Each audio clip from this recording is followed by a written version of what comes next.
नमस्कार, मैं समर के मुखर्जी और आप देख रहे हैं डीजी फिल्मिंग।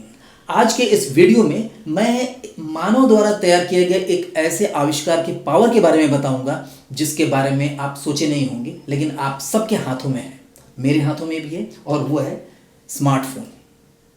देखिए, स्मार्टफोन की पावर आप इस तरह से समझ सकते हैं कि आज स्मार्टफोन इंडिया में सिर्फ 40 करोड़ से ज़्यादा लोगों के पास है और 2022 तक ये 80 करोड़ से लेकर के तकरीबन 90 करोड़ के बीच में लोगों के पास रहेंगे।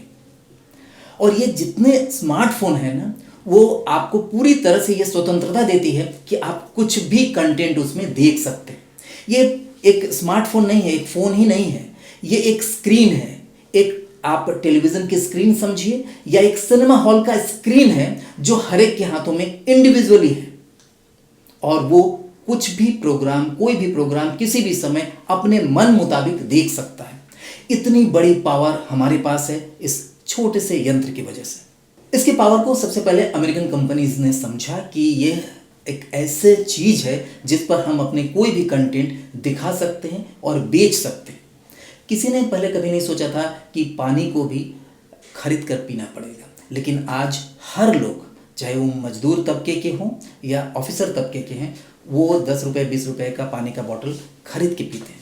उसी तरह से कोई सोचता नहीं था कि फ्री में मिलने वाली एंटरटेनमेंट को भी हमको खरीदना पड़ेगा। सारे लोग जानते थे कि डाटा फ्री है, या अभी जब जियो ने इतना बड़ा चमत्कार कर दिया तब से लोग सोचते थे ये तो फ्री में है, और फ्री में देख भी रहे हैं, आज भी देख रहे हैं। लेकिन धीरे धीरे कब इसके अंदर पैसे आ जाएंगे, कब इसके अंदर मनी आ जाएगा, आपको पता भी नहीं चलेगा, और लोग कर रहे हैं। आज बड़े बड़े ऐसे प्लेटफॉर्म आ गए हैं, स्ट्रीमिंग प्लेटफॉर्म आ गए हैं जो आपको वीडियो स्ट्रीम करने के बदले में आपसे पैसे चार्ज करते हैं। वो ऐसे सीरीज का निर्माण करते हैं कि अगर एक बार एक एपिसोड आपने देख लिया तो दूसरा तीसरा चौथा बिना देखे आप रह नहीं पाएंगे, और उसकी जो फीस है, उसका जो कीमत है, इतना कम कर दिया कि लोग सोचते हैं कि चलो ठीक है, वैलेट में पैसा है, पेटीएम में है, या इस तरह के किसी भी वैलेट में पैसे होने की वजह से वो दे देते हैं, पे कर देते हैं। और ये चीज़ अब गाँव में भी फैलने लगा है, और आने वाले साल 2 साल के अंदर ये बहुत ज़्यादा फैलेगा। आपको एक उदाहरण देके मैं समझाता हूँ। जैसे आप किसी हीरो के, किसी एक्टर के फ़ैन हैं और आप चाहते हैं कि उसकी फिल्म हम फर्स्ट डे देखें, फर्स्ट डे फर्स्ट शो देखें, और अक्सर होता है तो उसके लिए सिनेमा हॉल में जाओ, 100-200 रुपये का टिकट के लिए, अकेले के लिए कितना परेशानी होती है। लेकिन अगर बता दिया जाए, आप 40 करोड़ स्मार्टफोन यूजर्स के लिए बोल रहे हैं कि एक फिल्म रिलीज हो रही है, और आज अगर आप देखते हैं, फर्स्ट डे फर्स्ट शो देखते हैं, तो आपको 10 रुपये देने पड़ेंगे। तो बहुत सारे लोग, तकरीबन 1 करोड़ लोग एक दिन में, यानी फर्स्ट डे फर्स्ट शो के लिए 10 रुपये कुछ नहीं, वो खुद भी देखेंगे, अपने परिवार के लोगों को भी दिखा रहे हैं, उस शो को देखेंगे, उस फिल्म को देखेंगे, उस मूवी को देखेंगे। यानी एक दिन के अंदर उस फिल्म ने 10 करोड़ की कमाई सिर्फ मोबाइल से की। और हो सकता है उस फिल्म का लागत 10 करोड़ ना हो, 5 करोड़ में एक फिल्म बना दिया और एक दिन की कमाई 10 करोड़ हो गया। और आगे भी उसको बेचना है टेलीविज़न पर या सिनेमा हॉल में, वो तो अलग की बात है। यानी अब जो डिस्ट्रीब्यूटर हैं, जो प्रोड्यूसर हैं, जो फाइनेंसर है, इस बात से डरे नहीं रहेंगे कि कोई एग्जीबिटर उनको मिलेगा या नहीं मिलेगा। आज होता क्या है, सिर्फ बड़े फिल्मों को स्क्रीन मिलते हैं, छोटे फिल्म को स्क्रीन के लिए मारामारी करनी पड़ती है, उनको दौड़ना पड़ता है इधर उधर, तब जाके कुछ स्क्रीन मिलते हैं। लेकिन आने वाले दिनों में स्क्रीन के लिए उनको घबराने की ज़रूरत नहीं है। और ये मैं बता दे रहा हूँ कि फ्यूचर का जो स्क्रीन है वो यही है, यानी आप ही इनके एग्जीबिटर हैं। और अब अलग अलग एग्जीबिटर्स के हाथ पैर जोड़ने की ज़रूरत नहीं पड़ेगी, हर लोगों के पास एग्जीबिशन का ताकत रहेगा, यानी खुद एग्जीबिटर होगा। और आपका कंटेंट अगर अच्छा है तो आप उन एग्जीबिटर्स तक आसानी से पहुंच सकते हैं। अब सवाल ये उठता है कि इस ताकत का आप फ़ायदे कैसे उठा सकते हैं, यानी एक फिल्म मेकर इसका फ़ायदा कैसे उठा सकता है कि वो अपने कंटेंट को इन एग्जीबिटर्स के पास, यानी 40 करोड़ 80 करोड़ लोगों तक कैसे पहुँचाए। 2 उपाय है। आपने देखा होगा यूट्यूब पर या किसी भी इस तरह के स्ट्रीमिंग प्लेटफॉर्म पर 2 ही चीज़ चलते हैं, या तो एंटरटेनमेंट या इंफॉर्मेशन। और अगर आप इन दोनों को मिला दें, यानी इंफॉर्मेशन एंड एंटरटेनमेंट, इंफोटेनमेंट, यानी आने वाले दिनों में इंफोटेनमेंट का ही प्रचलन बढ़ेगा। आपको एक उदाहरण के रूप में मैं समझाता हूँ। इंडिया की ही बात लेते हैं। एक यहाँ का चैनल है, बहुत बड़ा चैनल है, बहुत बड़ी बड़ी फिल्में करता है, बहुत बड़े बड़े म्यूज़िक वीडियोस लाते हैं, और बहुत बड़ा चैनल है। और उसकी जो व्यूअरशिप है, उसकी जो सब्सक्राइबर हैं, उससे कहीं ज़्यादा एक ऐसे यूट्यूबर का सब्सक्राइबर है जो सिर्फ इंफॉर्मेशन, एंटरटेनमेंट वे से बोल करके पाता है। आप इशारा समझ गए होंगे। तो इस तरह के बहुत सारे ऐसे यूट्यूबर्स हैं जो सिर्फ इंफॉर्मेशन को एंटरटेनिंग वे में आपके सामने प्रेजेंट करता है और उनके सब्सक्राइबर बढ़ते जा रहे हैं। वो एक एक दिन में 2-2 मिलियन, 3-3 मिलियन, 5-5 मिलियन व्यूज़ अपने एक एक वीडियो पर लाते हैं। हाँ, इसका कुछ गलत भी होने लगा है।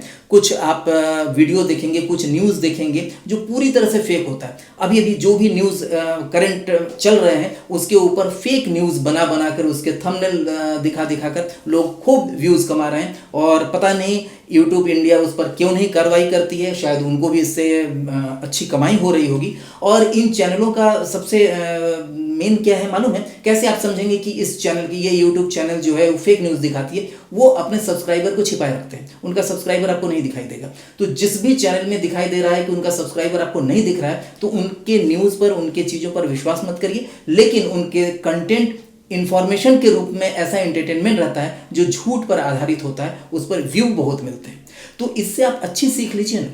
आप अपना कोई इंफॉर्मेशन इस ढंग कर ले आइए जो एंटरटेनिंग वे से अगर आप प्रस्तुत करें, आप प्रेजेंट करें, तो लोगों के बीच में चर्चा का विषय बन जाए और हिट हो जाए और लोग उसे देखना चाहें और उसका व्यूज़ दिन दुनी रात चौगुनी बढ़ने लगे।